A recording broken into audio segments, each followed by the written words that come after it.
Buenos días a todos. Este evento, este programa de contexto público es un espacio que ha generado la Biblioteca Luis Ángel Arango para discutir temas pues, que son de interés para nuestra realidad y nuestra historia pública. Hoy vamos a tratar el tema de interpretar, el tema de cómo se interpreta pues, desde la filosofía, desde la antropología, en general desde las ciencias sociales, también desde las ciencias exactas como las matemáticas, las cifras, cómo se interpreta en la literatura, en el arte y en la historia. Para el desarrollo de este evento, pues hemos tenido o contamos con la presencia y la colaboración de importantes personajes colombianos de nuestra área cultural y académica, todos ellos pues muy reconocidos a nivel público y a nivel académico. Y pues vamos a iniciar con una conferencia del profesor Fernando Urbina Rangel, quien es filósofo de la Universidad Nacional y además pues ha dedicado su vida a estudiar temas antropológicos.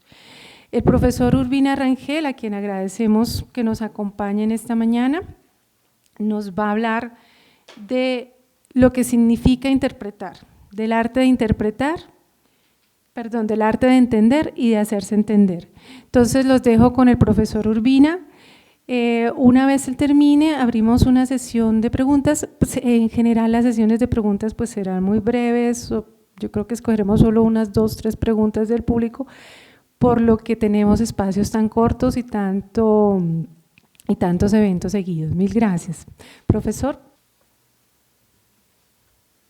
Bien, muy buenos días y gracias por su presencia. Cuando me propusieron esta charla, insistí en que se me permitiera en ella referirme de manera muy especial a 2 temas, desde los cuales pienso hacer las digresiones acerca del interpretar y del hacerse entender. Y esos temas son el mito y el arte rupestre. Vamos a llegar a esos temas que van a ir acompañados pues principalmente con fotografías, sobre todo en lo relacionado con el arte rupestre, precedidos de unas reflexiones mínimas acerca de una serie de palabras que considero clave dar alguna noción sobre ellas para poder captar mejor todo lo que viene y para poder en cierta medida cumplir con el compromiso terrible de referirme a eso de entender, que es el tema que ha meditado la filosofía desde que el hombre existe, desde que el hombre tomó conciencia de sí mismo. Lo primero que vamos a hacer es leer este pequeño fragmento introductorio respecto del ser humano. El ser humano es el animal que más interpreta, el que más entiende. Al menos eso creemos. En ello desde siempre nos ha ido la vida. No nos inventamos la manera, es decir, no nos inventamos el entender.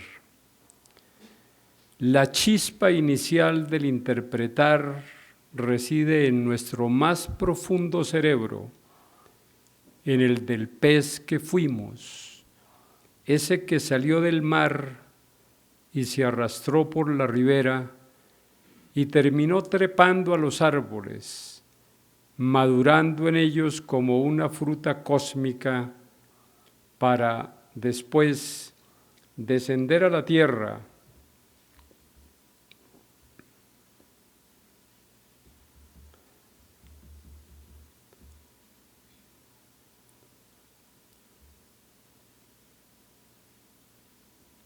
e inventarse la manera de caminar erguido y así otear horizontes, abarcar el entorno, distinguir con más precisión, interpretar mejor y con ello sobrevivir, y luego, ya en la plenitud de la cultura, gozar interpretando el mundo que se iba inventando. En la conferencia, como ejemplos, interpretaremos mitos y obras de arte rupestre. Entender. La raíz de la palabra entender, y es bueno hacer siempre meditaciones filológicas, es decir, fijarnos en lo que dice la palabra misma. Filológicamente hablando, tenemos que entender, tiene dos partículas o dos elementos, en y tender. Tender es extenderse, dirigirse a, y la partícula en da idea de dentro, extenderse dentro, ir hacia adentro. Y ese ir hacia adentro tiene dos modalidades muy interesantes. Una es tratar de ir al adentro de las realidades para captar lo que ellas son en su esencia, suponiendo a la manera griega que la esencia está en el interior de las cosas y que esa esencia se cubre de exterioridades que son las que captamos a primera vista o a través de la experiencia sensible. Pero que la esencia del ser está en su interior y lo sostiene desde dentro. Hay un mito bellísimo, y comenzamos con los mitos, referido a Atenea, la Minerva latina, a quien Homero llama la de ojos de lechuza, la de ojos glaucos. Los griegos pensaban que la lechuza tenía la capacidad, igual que los gatos, igual que Ronrones, mi gato, tenía la capacidad de penetrar en el interior de las cosas, que su mirada iba más allá de las exterioridades y captaba el ser íntimo de los seres. Y por eso la refirieron a Atenea, que es la diosa de la sabiduría. El sabio es el que no se pierde en los detalles, sino va a lo esencial. Y lo esencial, se supone, es lo que sostiene desde dentro. Entender sería entonces tendernos hacia adentro de las cosas para captar lo que son. Pero ese tenderse tiene también otra modalidad, que es nuestro propio interior. Es que nosotros nos tendemos hacia las cosas, hacia los objetos, hacia los seres que nos rodean, para captarlos, para comprenderlos. Y ese comprenderlos implica llevarlos a nuestro interior. De alguna manera los seres que comprendemos están en nuestro interior, no a la manera como están en el exterior, sino a la manera como nosotros los captamos. Nosotros no captamos la realidad directamente, captamos algo que se transparenta en nuestro interior a la manera como las cosas se transparentan en nuestro interior. A eso le denominamos pensar y conocer y entender y comprender. E interpretar, porque lo que hacemos es develar el enigma que supone cada presencia, Y aquí tenemos la presencia de otro mito para poder entender con más plenitud lo que significa interpretar. Y es que interpretar, técnicamente hablando en filosofía especialmente, y sobre todo en la filosofía moderna, es oficio de la hermenéutica. Así llamamos a ese ejercicio que es el interpretar. Y hermenéutica viene de Hermes, y Hermes era el dios de los mensajeros, también lo era de los comerciantes y de los ladrones. No van muy lejos. Los manolitos tienen esa tendencia. Recuerden a Mafalda.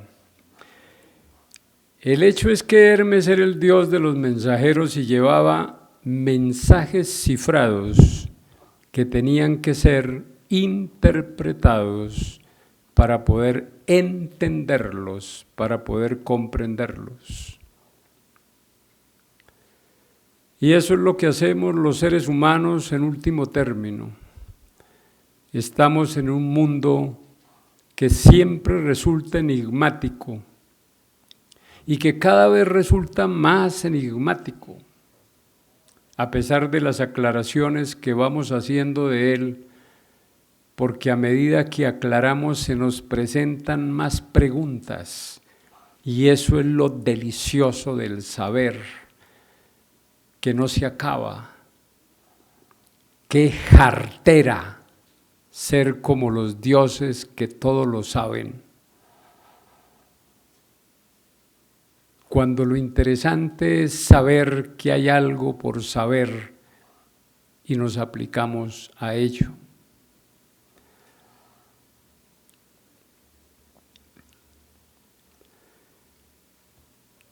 En todos estos trajinares, en todos estos trajines, nos topamos siempre con la palabra verdad,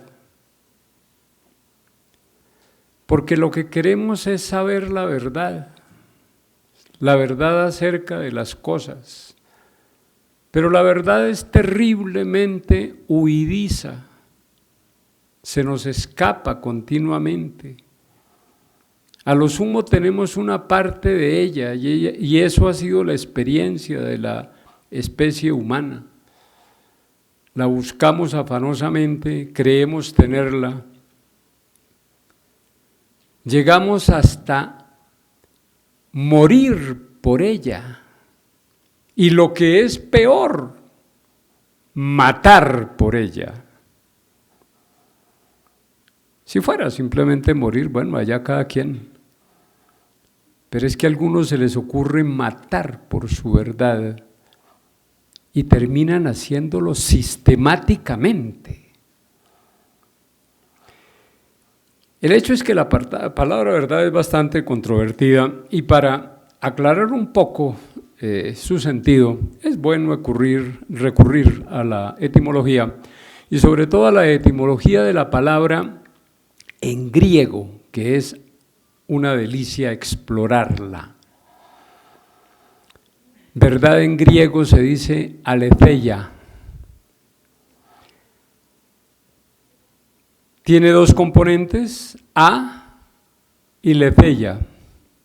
A es una partícula negativa, igual que en castellano. Amoral llamamos al que carece de moral. Ateo al que carece de Dios o no cree en Dios. Acéfalo al que no tiene cabeza. Significa simplemente sin, pero tenemos el resto de la palabra aletheia que proviene del leté, y leté en griego quiere decir olvido, y esto sí que resulta absolutamente una delicia, porque si nosotros interiorizamos el concepto de que verdad es no olvidar. Vamos a manejar la verdad de una manera muy distinta a aquella concepción de verdad que consiste en pensar que tenemos la razón, que tenemos lo cierto y que lo podemos tener en el bolsillo y administrarlo, en ese bolsillo que es la mente. Aletheia significa no olvidar, es no al olvido, es un ejercicio, no un resultado, es un permanente ejercitarse en llegar a algo que es escurridizo y que se escapa siempre hacia el olvido. La obra maestra de García Márquez habla de la enfermedad del olvido, esa que padecemos todos los colombianos, esa que es la característica de la historia de Colombia, esa que nos hace votar siempre por los mismos, porque olvidamos, porque la noticia de hoy nos borra la de ayer, porque vivimos de espaldas a nuestra propia historia, porque olvidamos.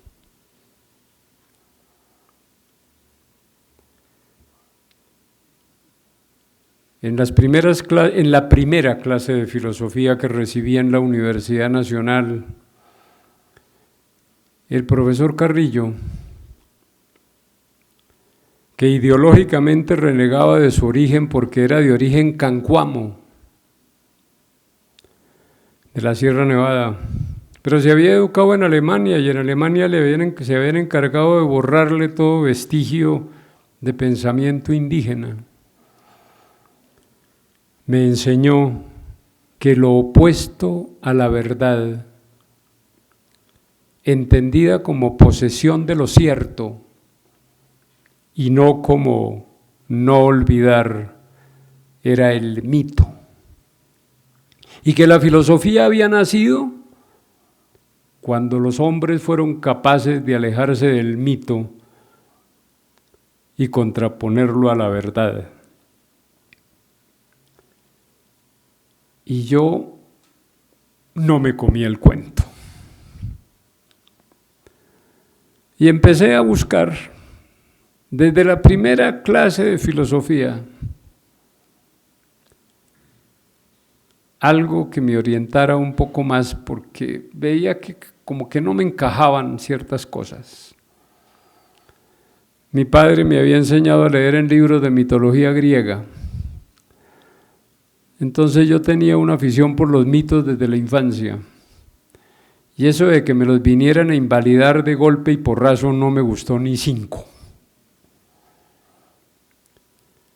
El hecho es que me dediqué desde ese momento a trabajar el mito con ahínco, a explorar la mitología griega a fondo, a encontrarle las conexiones con las mitologías orientales, a encontrar las conexiones del pensamiento griego con las filosofías orientales, a ver que no se podía explicar el pensamiento griego sin ese contexto oriental, que los mismos griegos lo reconocieron, pero que luego una Europa ensimismada, una Europa radicalizada en sí misma, terminó por decir que los griegos se habían inventado todo el pensamiento serio, y a eso lo llamaron el milagro griego, porque no tenía antecedentes.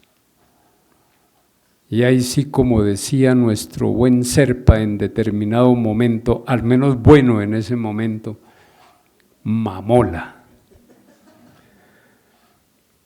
Mitos, mithos en griego. ¿De dónde viene esa maravillosa palabra? Los pensadores se han dedicado desde los propios griegos a meditar sobre la palabra mito. mucha tinta se ha gastado en el asunto. Para abreviar, sigamos simplemente a Schelling, un filólogo moderno, quien después de muchas averiguaciones resultó pues aclarando que la palabra mito provenía de un radical indoeuropeo, o contenía, mejor, un radical indoeuropeo. Las lenguas indoeuropeas son muy numerosas. Ha habido más de 300. Nuestro idioma es un idioma de origen indoeuropeo.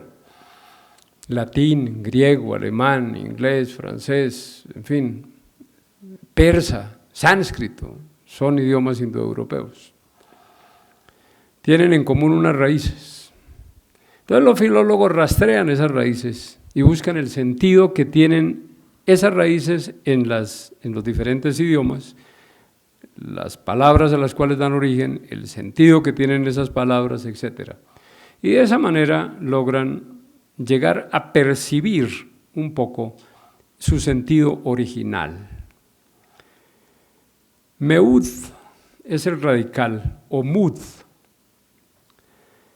y está pues en palabras que tienen que ver con la reflexión, con el pensamiento y sobre todo con el recuerdo. Y es que los mitos, si ustedes los toman grosso modo, son esas historias que están presentes en todas las culturas y que las culturas consideran especialmente valiosas esas historias, porque contienen cosas muy caras, muy queridas por las culturas, o muy importantes para las culturas. Una de ellas, por ejemplo, uno de los mitos esenciales en las culturas es cuál es el origen del mundo. A las culturas les interesa, a todas las culturas, saber cómo es el origen del mundo, cómo es el origen del hombre, cómo es el origen de las instituciones principales de esa cultura, y todo eso lo depositan en mitos. Así fue en la antigüedad, hasta que aparece la ciencia y nos empezamos a explicar las cosas más por medios llamados científicos que por las propias mitologías. Pero esas mitologías guardan verdades, guardan acertos que son importantes y que han dado lugar a reflexiones, entre las cuales han dado lugar a las reflexiones filosóficas.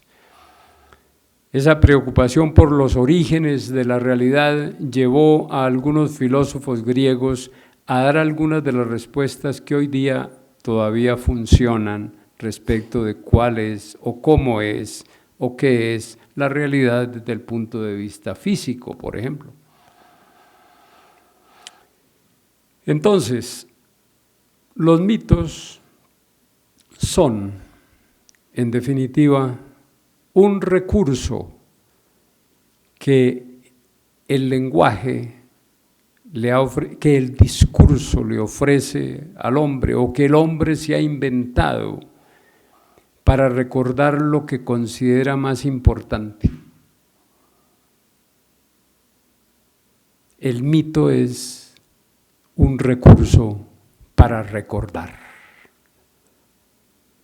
Y si aletheia es no olvidar y mitificar es una actividad para no olvidar, o sea, para recordar, resulta que los dos términos se complementan, se emparentan, y se emparentan bellamente, y no hay para qué armar pelea entre los dos.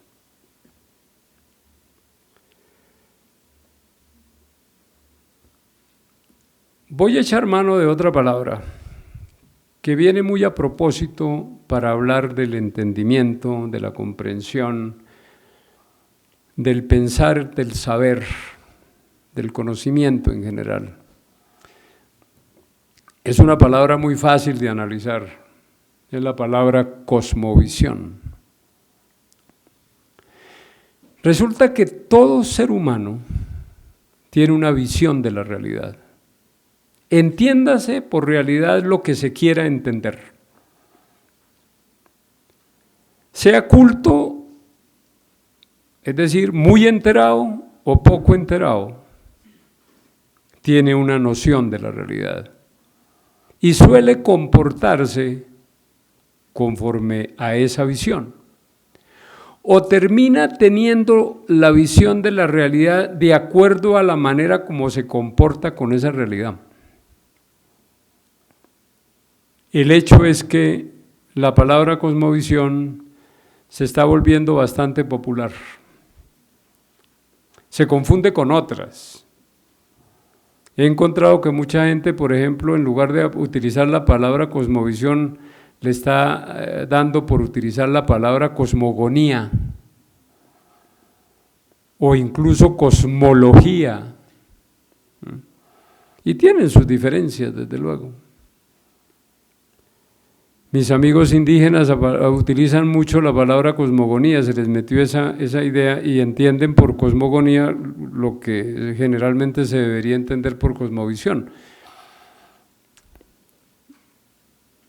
En fin, ahí poco a poco vamos entendiéndonos todos. El hecho es que la palabra cosmovisión viene de dos palabras que es cosmos y visión. Y cosmos dentro de la palabra cosmovisión quiere decir realidad. Y visión quiere decir idea, noción o conocimiento de la realidad. Y hay personas que tienen un conocimiento muy rico de la realidad y hay otros que lo tienen pobre. Hay unos que se dedican a saber y se dedican sistemáticamente. Hay otros que sí les interesa saber, todo mundo le interesa saber. Aristóteles lo dice, el hombre por naturaleza busca saber. Unos pues vuelven eso su profesión en alguno de los campos del saber. Uno de los campos más interesantes desde luego es la filosofía, porque trata de abarcar mucho o trata de asomarse a muchas ventanas. Pero hay filósofos que solamente se asoman a una y se vuelven espantosamente excluyentes. El hecho es que la palabra cosmovisión nos sirve porque nos permite decir, entre otras cosas, que cada cultura posee una cosmovisión, es decir, una manera de ver la realidad, de entenderla y sobre todo de manejarla.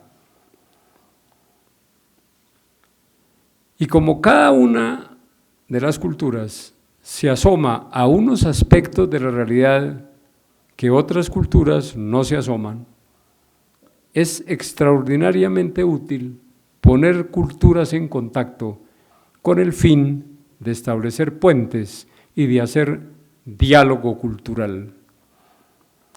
Y el diálogo cultural enriquece, hermana. Obviamente se crean diferencias, o se establecen diferencias, o aparecen diferencias, pero tenemos la magnífica herramienta del diálogo para poder asomarnos a lo que el otro piensa, a lo que el otro dice, y de esa manera llegar a acuerdos y poder tener un vivir más armónico.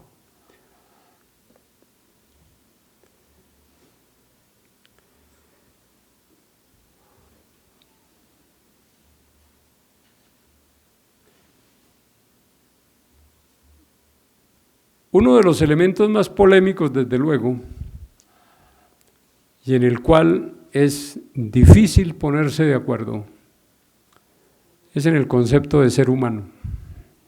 ¿Qué significa ser humano? Hay varias escuelas, muchas escuelas. Están las escuelas espiritualistas, están las escuelas materialistas, en fin. Y entre ellas hay múltiples facetas. Vamos a echar mano de algunos mitos, porque los mitos ilustran mucho. Y además, los mitos tienen una particularidad muy especial. Son sabrosos, porque son cuentos. Divierten. Algunos han dicho, sí, eso es como para los niños, ¿no? Los indígenas les encanta contar mitos, contar cuentos, porque los indígenas son como niños. Así le he oído decir a varios conferencistas. Y cuando tengo la oportunidad de participar en mesas redondas o de preguntarle al conferencista que dice semejante bestialidad, siempre le hago una pregunta y siempre lo dejo corchado y muy mal. Y es, si usted dice que los indígenas piensan como niños, ¿cómo piensan los niños indígenas? Y generalmente hasta ahí llega la intervención del conferencista. Hubo alguno que se levantó y se fue, porque se sintió absolutamente cogido en una trampa, en la trampa de su propia estupidez, por supuesto. Bien, entonces, vamos a los mitos. Les voy a contar uno que seguramente todos ustedes conocen y otro que no, seguramente. Por ser colombianos, generalmente los colombianos no conocemos los mitos indígenas, pero sí conocemos uno muy universal que está en la Biblia. No es original de la Biblia. Los hombres de la Biblia, los hombres que escribieron la Biblia, que no fue dictada por uno solo, por un ser solo, ni tampoco inspirada por uno solo. Tiene préstamos de otras culturas, préstamos magníficos, sobre todo de las culturas mesopotámicas. Resulta que los hebreos, cuando estuvieron prisioneros de los babilonios y fueron deportados a Babilonia, allá le aprendieron mucho a los hombres cultos babilónicos, y ni siquiera a los cultos, porque eso era una tradición muy popular en Babilonia. Se conocían muy bien los mitos de los dioses babilónicos, y se conocía muy bien el mito de la creación del hombre en Babilonia. Cuando regresaron de la cautividad los hebreos en el siglo VI antes de Cristo, redactaron el libro del Génesis. Cualquier escriturista serio, cualquier exégeta serio, cualquier teólogo cristiano o judío serio, sabe que el Génesis es un libro tardío que contiene elementos de la cultura babilónica, especialmente en lo relacionado con la creación del mundo y del hombre. Entonces en la Biblia se habla de que Dios cogió una pelota de barro, hizo un muñeco y hizo a Adán. Eso pues lo tomaron los hebreos de un mito babilónico que hablaba de cómo una diosa había tomado una pelota de barro, había hecho un muñeco, un ser humano, y lo había puesto a vivir con los animales en el campo. Y este ser cuidaba a los animales y vivía con ellos. Y vivía como ellos. Vivía en pelota, entre otras cosas, porque no se distinguía de los animales. Y su olor era el de un animal. Incluso el texto babilónico insinúa Estoy hablando de Gilgamesh. Estoy hablando, no se llamaba Gilgamesh, se llamaba Enkidu el personaje, pero pertenece a la leyenda de Gilgamesh. Incluso se insinúa que ese hombre copulaba con las gacelas, porque no tenía hembra humana con quien hacerlo. Pues el Dios hebreo crea un hombre de barro y lo pone a vivir con los animales, y el hombre vive en pelota en el paraíso con los animales, dialoga con ellos, es como uno de ellos. Y luego el texto bíblico habla de cómo pues Adán notaba que pues los animales iban en pareja, entonces le pide a Dios que le haga una pareja, se la hace de una costilla. Y Dios le da una orden muy, muy especial, ¿no? Es decir, muy, muy rara, muy papal. Ya diré por qué es una orden papal. Le dice, cuidadito, me van a comer de ese árbol que está ahí en el jardín, ni de ese otro que está más allá, porque eran 2 árboles. Del que está más allá muchísimo menos, pero de este tampoco. Coman de todos los demás, pero de esos 2 ni se le arrimen. Y el uno era el árbol del conocimiento, que permitía saber qué era bueno y qué era malo. Y el otro era el árbol de la vida, que quien comía de él no moriría, sería eterno como los dioses. Entonces, Eva, que era la curiosa, o sea, que era la inteligente, el Adán era medio atarantado, come del fruto prohibido y luego convence al otro y lo hace comer. Y entonces descubren el conocimiento. Y lo primero que hacen es tener un sentimiento moral. Y les da vergüenza estar desnudos.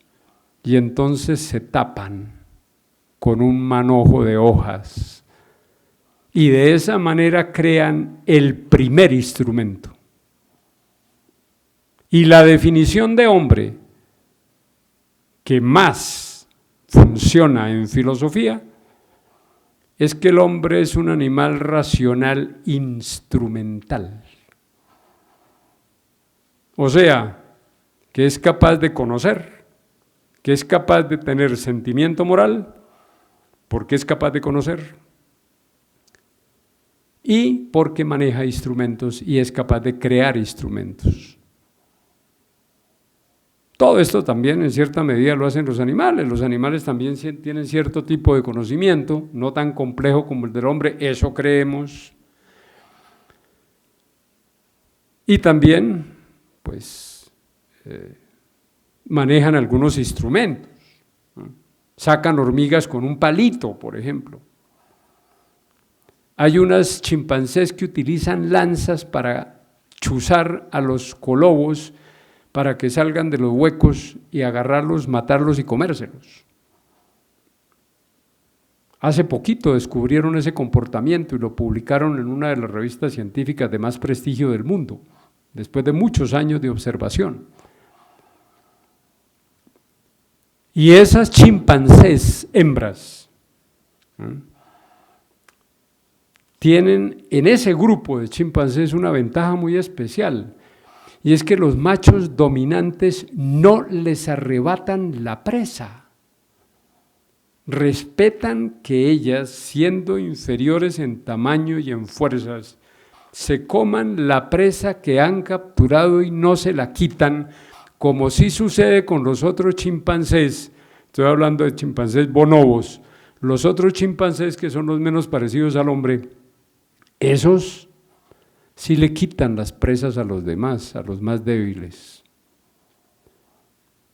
¿Habrá moralidad allí?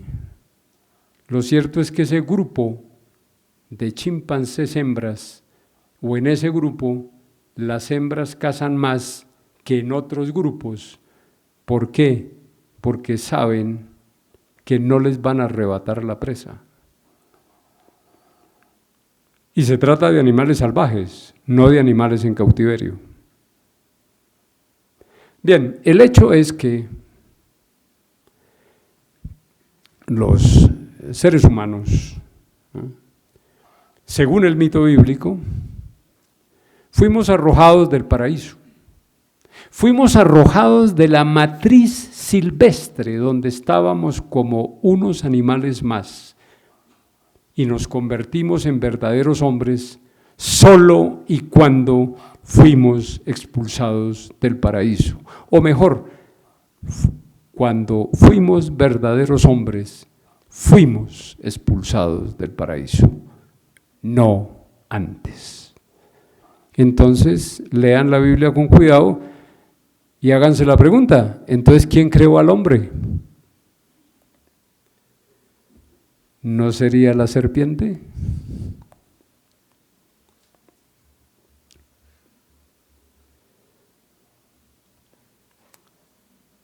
Pero pasemos a la mitología indígena para ver qué nos dice del hombre y de su origen. Uno de los muchos mitos de los huitotos y muinanes, que no tienen uno sino muchos para explicar el origen del hombre, porque entre los indígenas, en una misma nación indígena hay varias respuestas a las grandes preguntas, no hay una sola. No se puede decir los huitotos piensan así, no, unos huitotos piensan así, unos sabios huitotos piensan así. Unos creadores de mitos dijeron esto en tal mito y dijeron otra cosa distinta en otro mito. Porque cada uno descubría un aspecto de la realidad y al conjugar esos aspectos se tenía una visión más rica de la realidad. Así como uno cuando junta varias teorías acerca de algo bien complejo, se asoma a una realidad viéndola de manera más enriquecida. Pues ese mito huitoto, uno de tantos, narrado por la abuela Filomena Tejada, en versión corta, en versión para niños. Los niños reciben versiones cortas de los mitos, los adultos reciben versiones larguísimas que pueden durar varias noches. Pero las abuelas les cuentan a los niños en la chagra o en la maloca mientras están jugando con ellos o haciendo sus oficios, les cuentan pequeñas historias que contienen lo esencial de las grandes, pero resumidas. Y la abuela Filomena nos contó que los hombres vivían en un hueco, todos los seres estaban metidos en un hueco, en una caverna. Y algunos de esos seres querían salir de la caverna, pero no podían, no los dejaban salir, habían unos guardianes ahí en la puerta que no dejaban. Y entonces,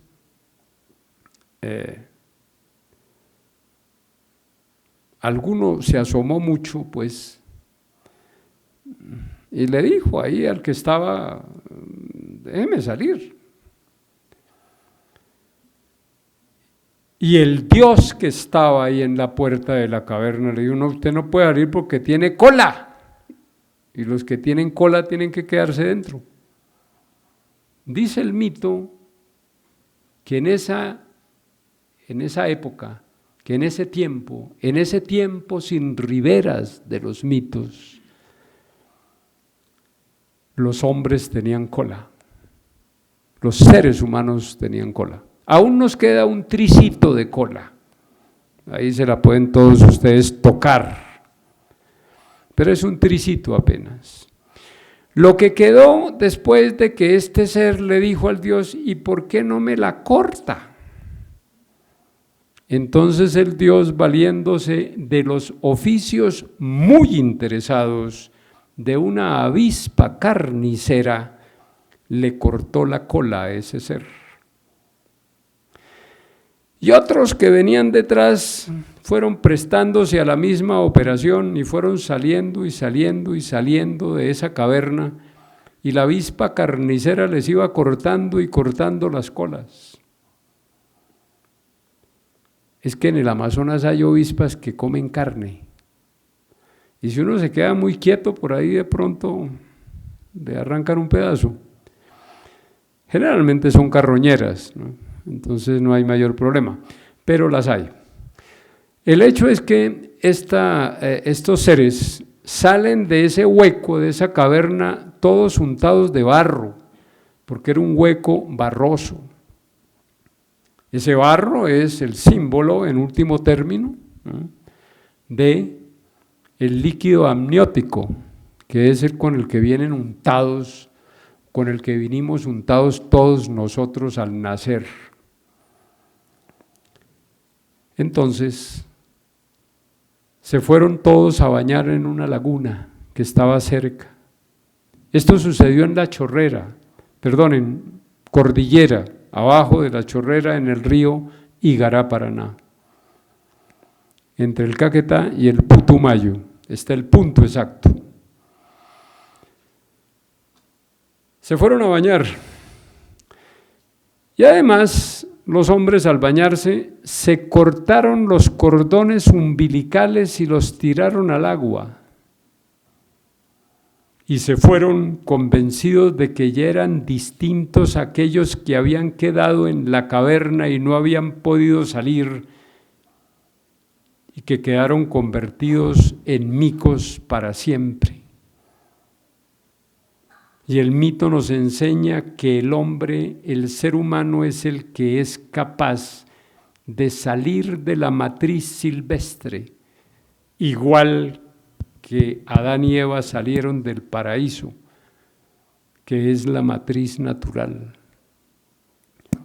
Y los hombres se fueron contentos porque ya eran seres humanos, pero al cabo de poco andar se dieron cuenta que estaban incompletos, porque no podían hablar entre sí y porque no tenían nombre.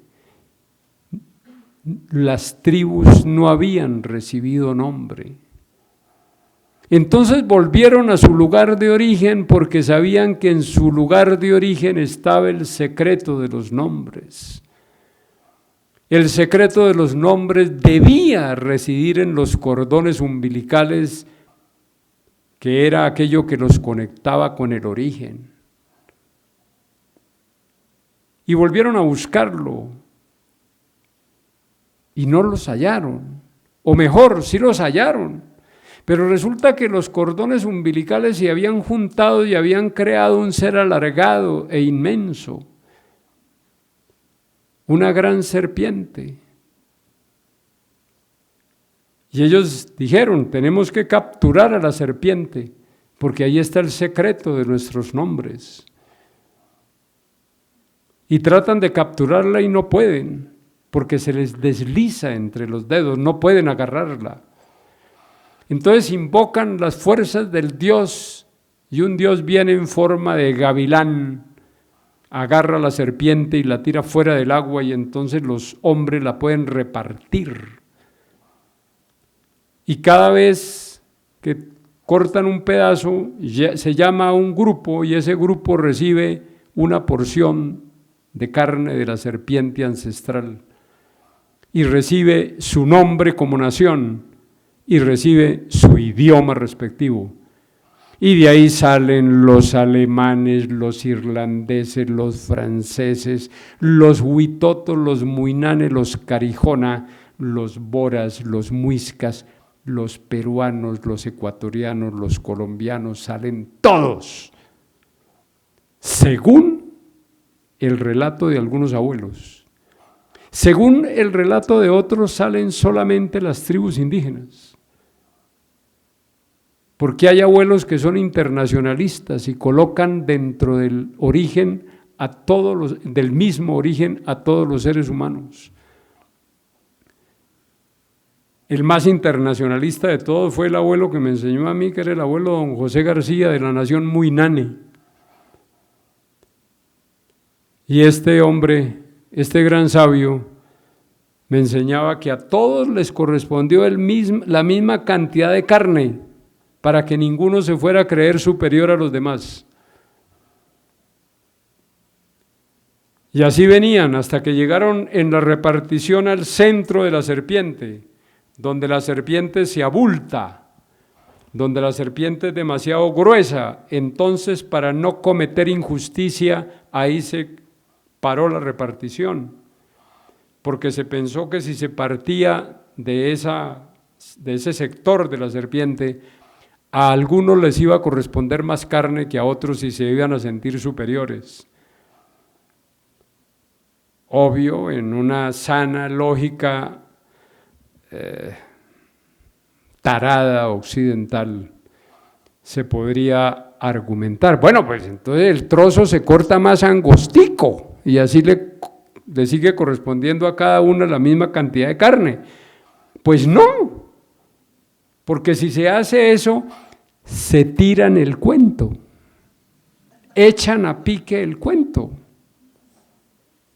Y es que el cuento se continúa porque de ese sector central de la serpiente han de salir la pareja de Maguaré, que son los grandes tambores rituales, que son pedazos de la serpiente ancestral, que son los que se tocan, entre otras cosas, para convocar a las tribus al baile de la serpiente ancestral, que es cuando las tribus se vuelven a reunir para hacer ese baile, para hacer esa ceremonia y para volverse en los giros de la danza otra vez la humanidad única, la misma, volver al origen, volver a ser uno.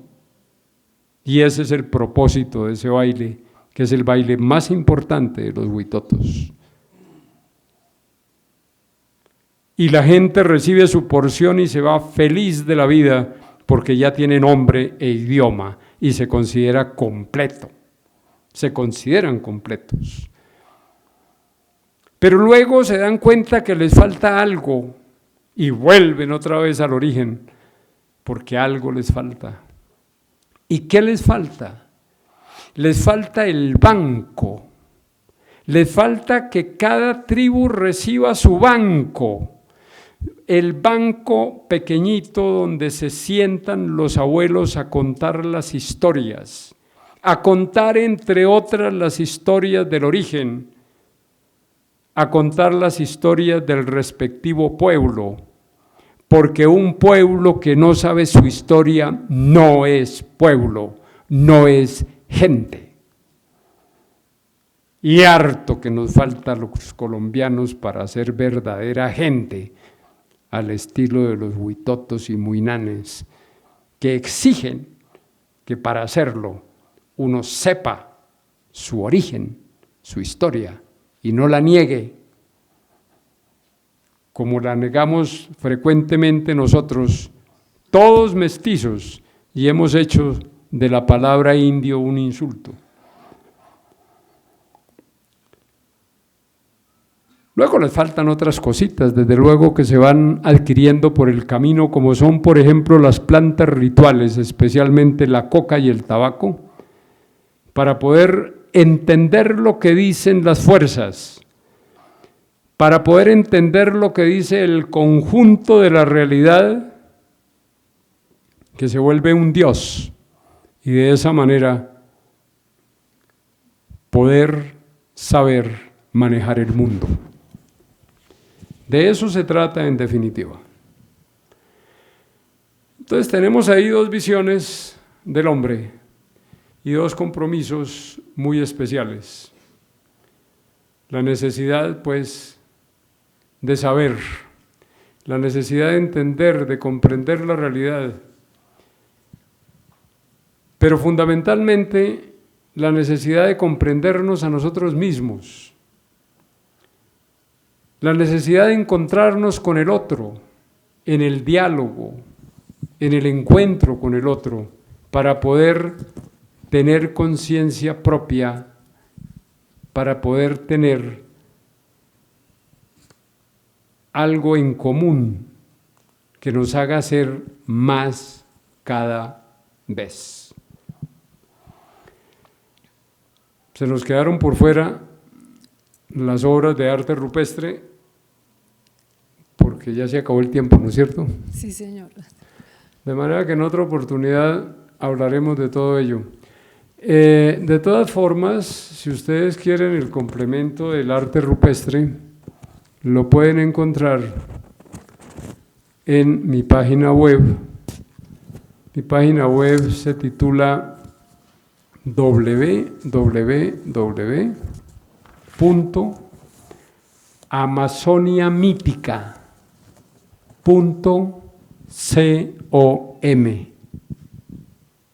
Amazonia Mítica. Ahí pueden ustedes entrar a un artículo, a la sección de artículos, y ahí encontrarán una conferencia que se llama Lindosa, y ahí figura buena parte de lo que les iba a contar respecto del arte rupestre. Muchísimas gracias.